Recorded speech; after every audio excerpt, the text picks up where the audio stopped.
69,000 शिक्षक भर्ती में आरक्षित वर्ग के अभ्यर्थी। बेसिक शिक्षा मंत्री संदीप सिंह के आवास का घेराव किए बड़ी संख्या में पहुंचे अभ्यर्थी सरकार के खिलाफ नारेबाजी भी कर रहे हैं। मौके पर भारी पुलिस बल तैनात किया गया है। अभ्यर्थियों का कहना है कि भर्ती प्रक्रिया में बड़े पैमाने पर अनियमितता हुई है, जिसके चलते हजारों आरक्षित वर्ग के अभ्यर्थी नियुक्ति से वंचित रह गए हैं। 69,000 शिक्षक भर्ती का मामला लंबे समय से हाई कोर्ट में चला। अंततः 13 अगस्त 2024 को लखनऊ हाई कोर्ट की डबल बेंच ने आरक्षित वर्ग के अभ्यर्थियों के पक्ष में फैसला दिया। कोर्ट ने सरकार को निर्देश दिया था कि 3 महीने के भीतर ही इन पात्र अभ्यर्थियों को नियुक्ति दी जाए, लेकिन अभ्यर्थियों का आरोप है कि सरकार ने इस आदेश का पालन नहीं किया, जिससे मामला सुप्रीम कोर्ट पहुंच चुका है। अभ्यर्थियों का कहना है कि सुप्रीम कोर्ट में सुनवाई लंबित है, लेकिन सरकार वहां भी इस मामले में मजबूत पैरवी नहीं कर रही। अब 25 मार्च को अगली सुनवाई होनी है, लेकिन तब तक अभ्यर्थियों की अनिश्चितता बनी हुई है। प्रदर्शनकारियों का कहना है कि आरक्षित वर्ग के अभ्यर्थियों के लिए ये 5 साल बेहद ही मुश्किल रहे हैं। धरना प्रदर्शन कर रहे अभ्यर्थियों का कहना है कि हम पिछले कई वर्षों से न्याय की लड़ाई लड़ रहे हैं। हाई कोर्ट से हमें राहत मिली, लेकिन सरकार ने लापरवाही बरती और अब सुप्रीम कोर्ट में ये मामला लटकाया जा रहा है। हमें मजबूर होकर सड़क पर उतरना पड़ा। हमारी मांग है कि सरकार सुप्रीम कोर्ट में प्रभावी पैरवी करे और हमें जल्द से जल्द न्याय दिलाए। प्रदर्शनकारियों ने सरकार को चेतावनी दी है कि अगर उनकी मांगे जल्द पूरी नहीं की गई तो वे बड़े स्तर पर आंदोलन करने के लिए मजबूर होंगे। फिलहाल इन अभ्यर्थियों का जो संघर्ष रहा है वो काफी ज्यादा लंबा रहा है। इन अभ्यर्थियों ने काफी दिनों तक लगातार प्रदर्शन किया, लेकिन सरकार की तरफ से कोई कदम नहीं उठाया गया, जिस वजह से इन अभ्यर्थियों के बीच में काफी ज्यादा नाराजगी देखने को मिल रही। अभ्यर्थियों का साफ तौर पर यही कहना है कि सरकार जानबूझकर उनके साथ ऐसा कर रही है और अब वो बिल्कुल भी कोई बात नहीं सुनने वाले हैं। 69,000 शिक्षक भर्ती में सुप्रीम कोर्ट में सुनवाई नहीं होने से आरक्षित वर्ग के अभ्यर्थियों में आक्रोश देखने को काफी ज्यादा मिल रहा है और जिससे गुस्साए अभ्यर्थी अब भी बेसिक शिक्षा मंत्री के आवास का घेराव किए हुए बैठे हैं। फिलहाल आज के प्रदर्शन के बारे में ज्यादा जानकारी देते हुए 69,000 शिक्षक भर्ती आरक्षित वर्ग के अभ्यर्थी कृष्णा ने क्या कुछ कहा, आप भी सुनिए। कृष्णा जी, आपका हमारे चैनल अटल टीवी पे बहुत बहुत स्वागत है।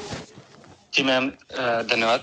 कृष्णा जी, जैसा कि देखने को मिल रहा है कि 69,000 शिक्षक भर्ती के जो आरक्षित वर्ग के अभ्यर्थी हैं वो लगातार अपनी मांगों को लेकर शासन प्रशासन से गुहार लगा रहे हैं, लेकिन इस बीच में देखने को मिला कि सरकार की तरफ से कोई कदम नहीं उठाया गया। आप लोगों ने 2 बार धरना प्रदर्शन भी किया और एक लंबा प्रदर्शन आपके द्वारा किया गया। होली पे आप लोगों ने उपवास रखा, लेकिन जो स्थितियां थी वो शून्य के शून्य बनी रही और खबरें निकलकर सामने आई है। आज आप लोग शिक्षा मंत्री संदीप सिंह के आवास का घेराव करने के लिए पहुंचे हुए हैं, तो इस वक्त पे क्या स्थिति बनी हुई है वहाँ पे?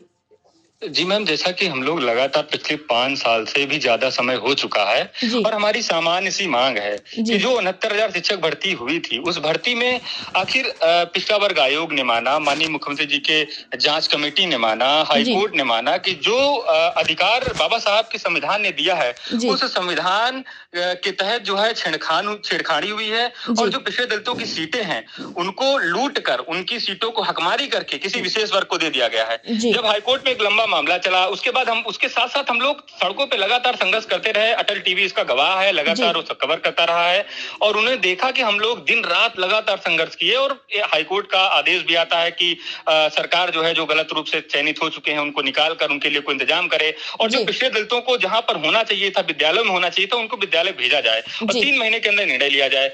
आज देखिए उससे 8-9 महीने हो गए हैं। उसके बाद एक सोची समझी साजिश के तहत इस मामले को जो है सुप्रीम कोर्ट ले जाया जाता है और सुप्रीम कोर्ट में हम लोग देख रहे हैं लगातार डेटों में सरकार वहां से नदारत रहती है। सरकार का पक्ष माना जाता है कि भाई गलती आपने की है। आप खुद समझिए कि जैसे किसी ने गलती की हो तो गलती वाले से ही तो गलती सुधरवाई जाएगी, उससे वो या तो माफी मांगेगा या गलती सुधारने की जो बात होगी वही तो करेगा जिसने गलती की है। अब ये वहां पे नदारत रहते हैं। हम लोग किसी तरीके से बड़ी कसमकस के साथ और तमाम जो है जद्दोजहद के बाद डेट वहां लगती है, लेकिन सरकार वहां से गायब रहती है। आज हम लोग यहाँ पर आए हैं बेसिक शिक्षा मंत्री जी के यहाँ यही कहने कि साहब आप पिछड़े वर्ग से आते हैं, आपके वर्ग के बच्चे लगातार परेशान हो रहे हैं, 6 साल से भी ज्यादा समय हो चुका है, लेकिन आप क्या कर रहे हैं? आपको इसी पिछड़े समाज ने ही मंत्री बनाया है, आपको वोट देकर यहाँ तक पहुंचाया है। यदि आप अभी नहीं चाहते, आपका लंबा राजनीतिक करियर है, तो आपको फिर जो है यही पिछड़ा दलित समाज आपको सीट से उतारने का भी काम करेगा। अभी समय है मंत्री जी, इन सभी पिछड़े दलित बच्चों को कुछ अनहक नहीं मांग रहे हैं, कुछ अनर्थक मांग नहीं है, संवैधानिक मांग है। जो संविधान के तहत हम कोई किसी राज्य की जो है रियासत नहीं मांग रहे हैं, न कोई हमारी गैर कानूनी मांग है। हमारी मांग यही है कि जो हमारा अधिकार है, जो चोरी हुआ है, जो लूटा गया है, जो हाईकोर्ट ने भी उसको स्वीकार किया है, डबल बेंच ने स्वीकार किया है, सिंगल बेंच ने स्वीकार किया, माननीय मुख्यमंत्री जी ने स्वीकार किया, आखिर क्या वजह है कि हमें रोज उसी हालत में छोड़ दिया जाता है ढाक के 3 पात? हम संघर्ष करते हैं, हम मंत्रियों के यहाँ घेराव करते हैं, हमारे साथ जो है बार बार मीटिंग करके हमें घुमा फिरा के जो है बातें बलगला के भेज दिया जाता है, लेकिन होता क्या है, फिर हमें उसी रास्ते पे छोड़ दिया जाता है। आखिर क्यों देरी हो रही? क्या हम करें? पूरे जो भी व्यूअर्स व्यूअर्स हैं जो भी देख रहे हैं, आप सोचिए क्या ये चीज दूसरे जो इनका चहेता वर्ग है उसके साथ होता? हमने इसी को गार्डन में देखा है कि अन्य मामलों में जब एक विशेष वर्ग के साथ कोई समस्या आई 24 घंटे के अंदर वो हल हुआ है।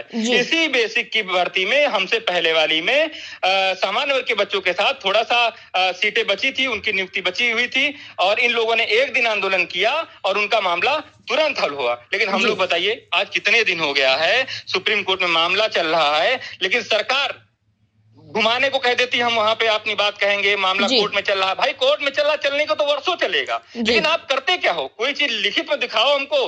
कोई जैसे हम लोग मेंशन कराते हैं तो मेंशन एप्लीकेशन पड़ा होता है, आप साइड में देख लीजिए। इनकी तरफ से क्या होता है? कुछ नहीं। सरकार की तरफ से देख लीजिए कोई अभी तक रिटर्न सबमिशन दिया हो या मेंशन एप्लीकेशन दिया हो। माननीय सुप्रीम कोर्ट में चीफ जस्टिस साहब की बेंच ने कहा था कि आप अपना 7 पेज का रिटर्न सबमिशन दीजिए, नहीं दिया, बोले हम ऑन डेस्क देंगे।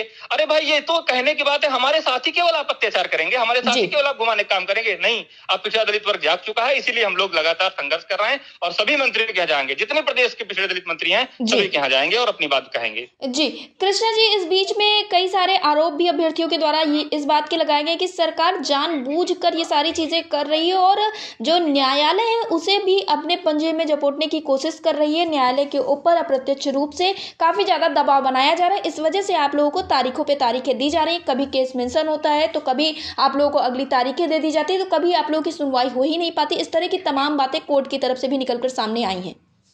देखिए मैम, न्यायपालिका स्वतंत्र है और जिस तरीके से हम लोग संविधान को हम लोग विश्वास करते हैं, संविधान को मानने वाले लोग हैं, लेकिन हाँ जो हालत इस समय हमारी भर्ती को लेके है, एक आम जो है गांव में बैठा व्यक्ति भी, सामान्य वर्ग का हो या फिर पिछड़े दलित वर्ग का हो, वो सोच रहा है कि आखिर ऐसा क्या वजह है कि पिछले 7 साल से मामला सुप्रीम कोर्ट में हाई कोर्ट से लेकर सुप्रीम कोर्ट तक अटका हुआ है, इसका हल क्यों नहीं निकल रहा है?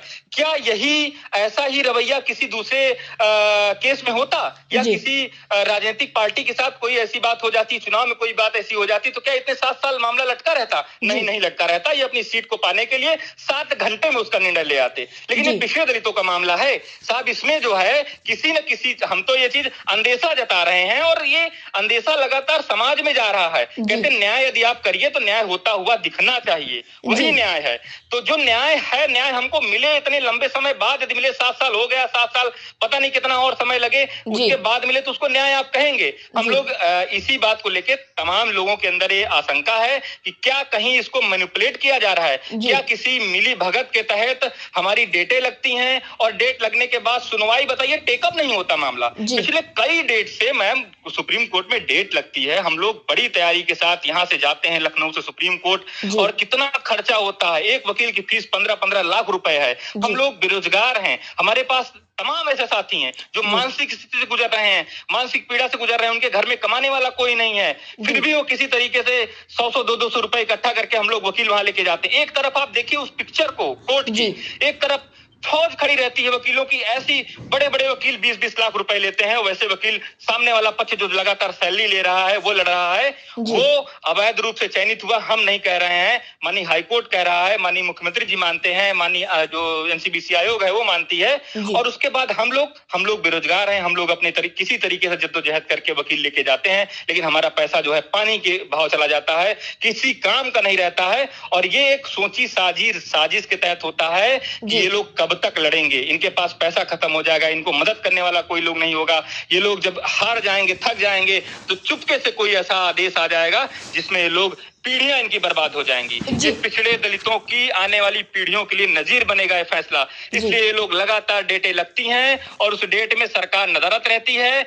हम अपना रिटर्न सबमिशन देते हैं, लिखित पूरी चीजें हमारे कोर्ट में पड़ी हुई हैं, आप कोई भी देख सकता है। लेकिन कोर्ट, ऐसा क्या बात है, सरकार की तरफ से कोई एप्लीकेशन नहीं जाता है, मेंशन एप्लीकेशन नहीं जाता है, ना तो रिटर्न सबमिशन में कोई अपनी बात जाती है। भाई गलती आपने की है, आप क्या करना चाहते हैं? आपसे कहा गया कि आप जो है उनको लगाना चाहते हैं, जो लोग अवैध रूप से हैं, जिनको निकालने की बात की गई, उनके लिए क्या आपके पास रास्ते हैं? या इन पिछड़े दलितों के साथ कुछ आप करना चाहते हैं, इनको नौकरी कब देंगे, इसके लिए कोई रास्ता बताइए। अब वही बस हाथ अपना जो है मुंह में हाथ लगा लेते हैं, और बस जब आप मंच में खड़े होते हैं किसी चुनावी में, तो हम पिछड़े दलितों के साथ हैं और बड़ी बड़ी डींगे हाँकते हैं। कहने को तो मुंह है, आप कुछ भी बोल दीजिए, लेकिन अब पिछड़ा दलित समाज जाग चुका है, वो देख रहा है। और ये जो पिछड़े दलित बच्चे आए हैं पूरे प्रदेश से, 75 के 75 जिलों से बच्चे आए हैं, और क्या लगता है, क्या कहीं कोई वहां गांव गलीचे में क्या कोई खबर नहीं चलती? चलती है, हर खबर वहां पर पहुंच रही है। अटल टीवी आज पूरे प्रदेश में 75 के 75 जिलों में देखा जाता है। अटल टीवी के व्यूअर्स पूरे प्रदेश में है। आज हम अटल टीवी में बात कह रहे हैं तो पूरा पिछड़ा दलित समाज अटल टीवी के माध्यम से देख रहा है और सुने कि अपने बच्चों के साथ हो रहे अत्याचार को खुली आंखों से देखे। क्या ये जो मंत्री हैं जिनको आप लोगों ने चुन के यहाँ पर बैठाया है, ये मंत्री, ये देखिए कड़कती धूप है, हम लोग सड़क पे बैठे हुए हैं, मंत्री जी एसी में बैठे हुए हैं। हम लोग क्या, मंत्री जी हमारे समाज से आते हैं, निकल के बाहर आके दो बात नहीं कह सकते हैं कि आप लोग परेशान मत होइए, अगली डेट में हमारा वकील रहेगा और बात कहेगा। ये लोग अंदर बुलाते हैं, 2 घंटा बैठाते हैं, उसके बाद क्या करेंगे, घुमा फिरा के जो है फिर वापस थक जाएंगे तो लड़के घर चले जाएंगे। लेकिन पिछड़े दलित हैं, हम लोगों ने संघर्ष से यहाँ तक हासिल किया है मुकाम कि हाईकोर्ट ने भी हमें माना है, मुख्यमंत्री जी ने भी माना है, और एक दिन आएगा कि जो भी यहाँ पर मिली भगत के साथ जो भी यहाँ भ्रष्टाचार हुआ है, अधिकारियों ने मिली भगत से कुछ चुनिंदा लोगों को वहां पे बैठाया है, वो सब बाहर आएगा और जो भी दोषी है उनको कोर्ट, हम विश्वास करते हैं कोर्ट पर, माननीय न्यायपालिका पर, कि न्यायपालिका भी जो है ऐसा कड़ा फैसला देगा, जो लोग दोषी हैं उनको सजा भी देगा। ये हम माननीय न्यायालय पर भी भरोसा है। जी, कृष्णा जी, अटल टीवी से जुड़ने के लिए धन्यवाद। धन्यवाद मैम।